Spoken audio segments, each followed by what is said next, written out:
যতক্ষণ পর্যন্ত আল্লাহ তৌফিক দিবে। আসুন্নাহ ফাউন্ডেশন থেকে আমরা প্রত্যেকটা প্রজেক্ট ঘোষণা করার সময় আল্লাহর খাজানার দিকে তাকে আল্লাহর উপর ভরসা করে আমরা ঘোষণা দিই। 350 মেট্রিক টন খাবারের অর্ডার যখন করেছি তখন 3.5 টাকাও ফান্ডে নাই এই পারপাস।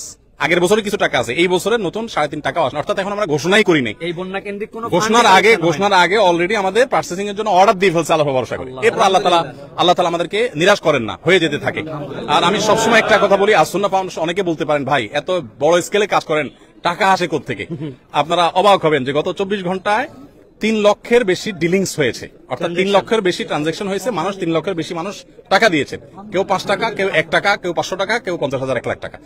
আমাদের এখানে কোনো বড় লোকের টাকা ফাউন্ডেশন চলে না। অনেক বড় বড় শিল্পপতিরা পার্সোনালি আমাকে ফাউন্ডেশনের পুরো প্রজেক্টের দায়িত্ব নিতে চেয়েছে। আমি বিনয়ের সাথে বলেছি আপনি দোয়া করেন, ফাউন্ডেশন সর্বসাধারণ টাকা চলবে ইনশাআল্লাহ। ধন্যবাদ সবাইকে। আমরা জানি এর আগেও যখন সিলেট সুনামগঞ্জে আমরা কাজ করেছি, বন্যার টাটকা অবস্থায় কাজ করা যায়, কিন্তু পুনর্বাসনের সময় মানুষের আগ্রহটা কমে যায়।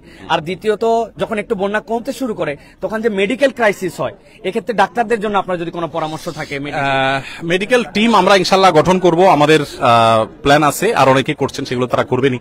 আর এর বাইরে যেটা আছে সেটা হলো পুনর্বাসনের জন্য আমরা এবছর প্ল্যান করেছি, নিয়ত করেছি, আমাদের কাছে ফান্ড যদি আল্লাহ মিলাই দেন পুরাটা, আমরা 4000 ঘর পুনর্বাসন করবো ইনশাআল্লাহ, যাদের ঘর হারা হয়ে যাবে তাদের জন্য। আর এমনিতে আলহামদুলিল্লাহ ত্রাণ তো চলবেই, ত্রাণ যেটা আছে এটা কোথায় গিয়ে ঠেকবে আমরা নিজেরাও জানি না।